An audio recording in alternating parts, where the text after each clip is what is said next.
you smell what The Rock is acting? What's up, guys, and welcome to The Smashing Machine review.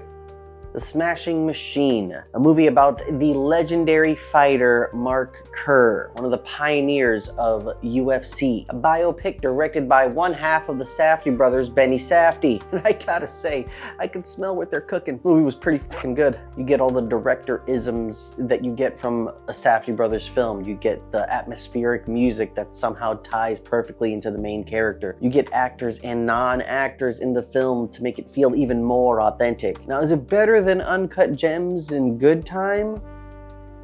Not to me personally, but I still think it's up there. You know, it's not a bad film. I think it's just really good, just not as good as those two movies. You know, the brothers' powers combined is just a little stronger, I guess. Not to take anything away from this film, this was a great fucking movie. This was the Iron Claw of MMA. It's not as sad. But let's talk about the big boulder in the room. The Rock. This was probably the first time I think I've ever seen The Rock not seem like The Rock for once in a film. Not to say that, like, you know, he only makes bad movies. The man has some pretty dope, fun movies. It's just, you know, he's always The Rock in those movies. I think he's gonna be at least nominated for an Oscar for this film. It was too good of a performance, and it's one of those performances that you wouldn't expect to get from someone like this. And I feel like that's what the Safdie brothers do. I feel like they take an actor that you normally don't see in this kind of realm, or they somehow pull something out of them. Like Robert Pattinson, he was the Twilight Boy, and then I saw Good Time. I was like, holy shit, he's not just the Twilight Boy. He's not just some romantic movie guy, you know? Or Adam Sandler. Adam Sandler had done dramas before, but this one was just such a high level.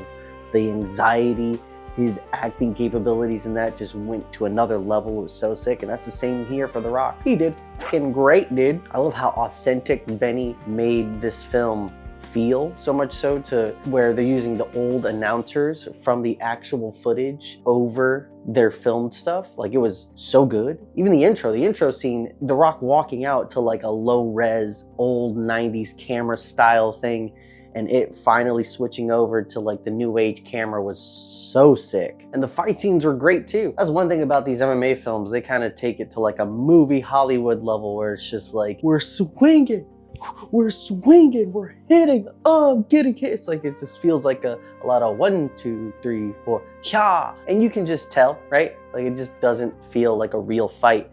And here it felt like a real fight. So much so that The Rock was getting punched in the face. We had to tell our scene partner is a fighter. Yeah.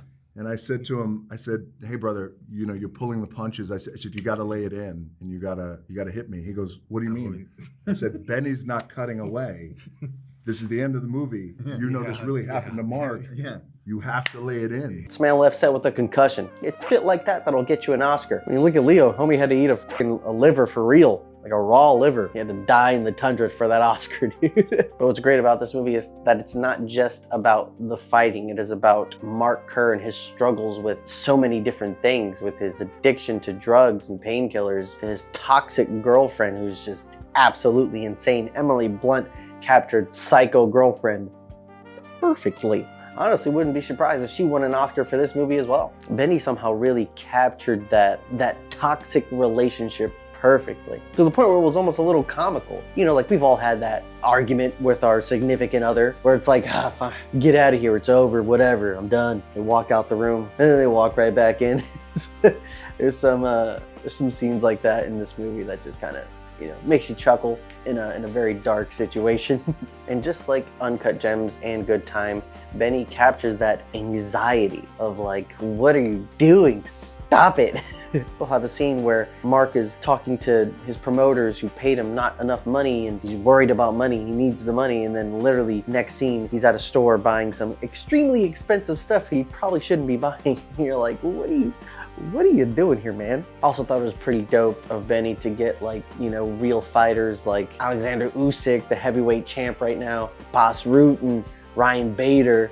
Boss has been in a few movies. Ryan, I can't recall. I don't think he's been in anything except for this, and he did pretty fucking well. Granted, all I could see was Ryan Bader. I didn't, you know, I wasn't thinking like, yeah, that's Mark Goldman right there. No, but he did a great job in the film, for sure. And it's like, I know Mark is fine now. I just saw him on the JRE, right? I just saw him on Joe Rogan. But there's still, like, for some reason in the movie, it's so, like, anxiety, like, hitting you. You think, like, is it gonna go bad? Is he gonna, like, die? Something gonna happen, dude? Oh no. And also capturing the mindset of a fighter as to why they do this. You know, it's like a drug to them. I think that was the common theme of this film is like he's addicted to these things that are probably bad for you, you know, getting knocked unconscious, doing drugs, toxic relationships, you know, it hit that theme really well. When Mark is talking about fighting and how much he loves it, it reminds you of like Arnold talking about working out. It's as satisfying to me as coming is, you know, as having sex with a woman and coming. The man just loved to fight. He felt it in his soul. I love the UFC. I love watching fights, and yeah, this movie did not disappoint. Oscar winner? Maybe. Oscar nominee for sure. I give this movie a Rock not being the Rock out of 10. Nah, but really, I think I give this movie like an 8.3 out of 10. I thoroughly enjoyed this movie, and I would love to see it again. And I really think it deserves people to go out and go see it in theaters. But yes, that is my review. Please like, comment, and subscribe for more videos like this. So take care now, and bye-bye then. Ta-ta.